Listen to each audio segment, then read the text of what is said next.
Everyone, here doctor Sushma bend educations मध्ये आपलं स्वागत आहे. आपण शिकतोय science and technology standard 10th part 2 heredity and evolution या लेसनची जी सिरीज सुरू आहे त्यामध्ये आज आपण इव्हॉल्युशन म्हणजे काय आणि थेअरी ऑफ इव्हॉल्युशन आपण घेणार आहोत. Okay, then what is evolution? Evolution is a gradual change. हळूहळू होत जाणारा तो बदल आहे.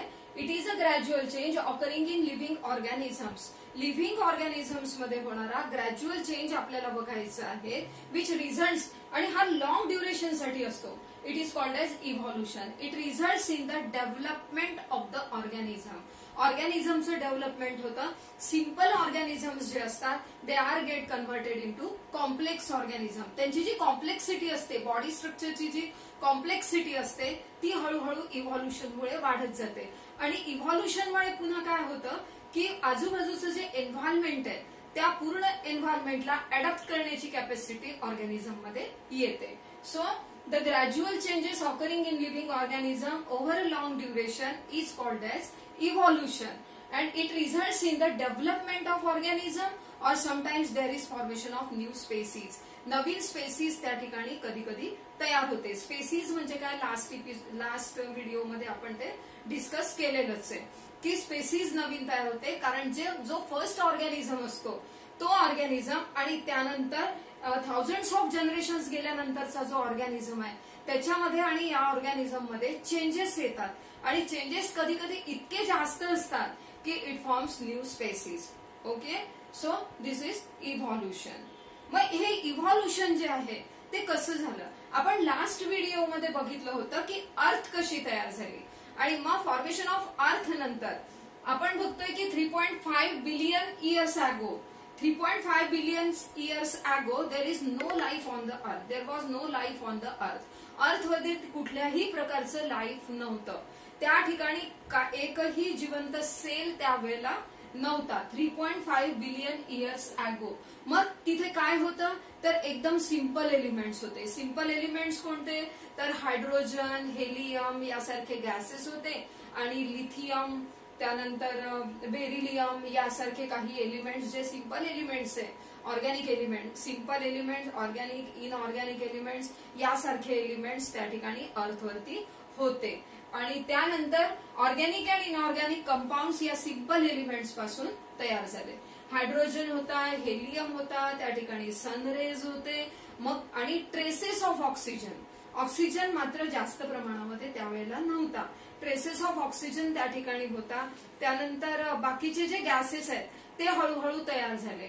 तिथे कार्बन होता, त्यानंतर हळूहळू गॅसेस तयार होऊ लागले like carbon dioxide, water vapour, ammonia, त्यानंतर मिथेन यासारखे जे गॅसेस आहे, ऑर्गॅनिक आणि इनऑर्गॅनिक कंपाऊंड्स आहे हे त्या ठिकाणी तयार होऊ लागले. म्हणजे काय शिकलो आपण तर 3.5 बिलियन इयर्स अगो फक्त सिंपल एलिमेंट्स अर्थवरती होते. त्यानंतर त्यांची कॉम्प्लेक्सिटी वाढत गेली. नंतर ऑर्गॅनिक आणि इनऑर्गॅनिक सबस्टन्सेस त्या ठिकाणी तयार झाले. ऑर्गॅनिक इनऑर्गॅनिक मध्ये carbon dioxide, water vapour, ammonia आणि methane, these are the main organic inorganic compounds आहेत. त्यानंतर कॉम्प्लेक्स ऑर्गॅनिक कंपाऊंड्स तयार झाले.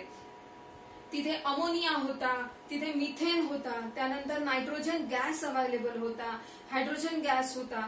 मग हे सगळे त्या ठिकाणी असल्यामुळे तिथे प्रोटीन्स, न्यूक्लिक ऍसिड यासारखे सबस्टन्सेस हळूहळू सी वॉटर मध्ये तयार व्हायला लागले. सी वॉटर मध्ये हे सगळं जे होत होतं हे सी वॉटर मध्ये होत होतं. सी वॉटर मध्ये complex organic compounds like proteins आणि न्यूक्लिक ऍसिड जे आहे ते तयार होऊ लागले. त्यामध्ये डिझॉल्व्ह झालेला मिथेन होता, त्यामध्ये डिझॉल्व्ह झालेला अमोनिया होता, त्यानंतर वॉटर तिथे प्रेझेंट होतं, सनरेमधून अल्ट्राव्हायोलेट रेज तिथे येत होते आणि त्याचा स्पार्क मिळत होता आणि त्यामुळे वेगवेगळ्या प्रकारच्या केमिकल रिॲक्शन्स त्यांच्यामध्ये होत होत्या.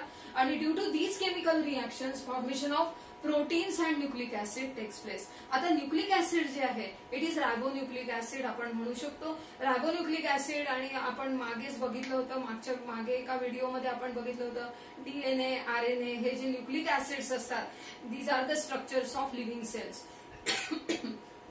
सो प्रोटीन्स, न्यूक्लिक ऍसिड्स यासारखे सबस्टन्सेस तिथे तयार झाले. मग नंतर ते सगळं मिक्स होऊ लागलं.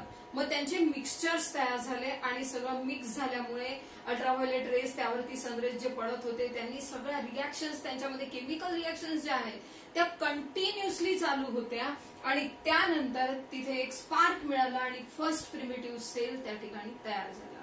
ओके, फर्स्ट लाईफ, पहिलं जीवन, पहिला लिव्हिंग सेल तिथे तयार झाला. तो प्रिमिटिव्ह सेल होता. आणि नंतर हा जो सेल तयार झाला, मग या सेल नंतर त्यांचा नंबर वाढत गेला. कारण की नंबर यासाठी वाढत गेला की आजूबाजूचं जे एन्व्हायरमेंट आहे it was favourable for formation of new cells. नवीन सेल्स तयार व्हायसाठी आजूबाजूचं जे सी वॉटर मधलं एन्व्हायरमेंट होतं ते सगळं फेवरेबल होतं आणि म्हणून नंबर ऑफ सेल्स त्या ठिकाणी तयार झाले. आणि खूप सारे सेल्स जे तयार झाले त्यामध्ये थोडीशी डायव्हर्सिटी होती, थोडेसे चेंजेस होते. There are different types of cells. आणि वेगवेगळ्या प्रकारचे सेल्स तयार झाल्यानंतर त्या एन्व्हायरमेंटला जे सेल अडॉप्ट करू शकत होते by the theory of natural selection नुसार ज्या सेल्सला सेल्सनी ते आजूबाजूचं जे एन्व्हायरमेंट आहे तिथे त्यांना जे काही फूड अवेलेबल होतं, सी वॉटरमध्ये जे न्यूट्रिएंट्स मिळत होते ते न्यूट्रिएंट्स घेऊन जे सेल जगू शकले तेच सेल पुढे सर्व्हाइव्ह झाले. आणि ज्यांना ते जमलं नाही दे गॉट पेरिश्ड. ते त्यांचा नाश झाला, ते डिस्ट्रॉय झाले. ओके, आणि मग जे सेल जगले त्यांचा नंबर पुढे वाढत गेला. आणि नंबर वाढत गेल्यानंतर फर्स्ट लिव्हिंग ऑर्गॅनिझम त्याच्यापासून तयार झाला. लिव्हिंग सेल्स जे आहे त्यामध्ये पहिला सेल तयार झाला होता.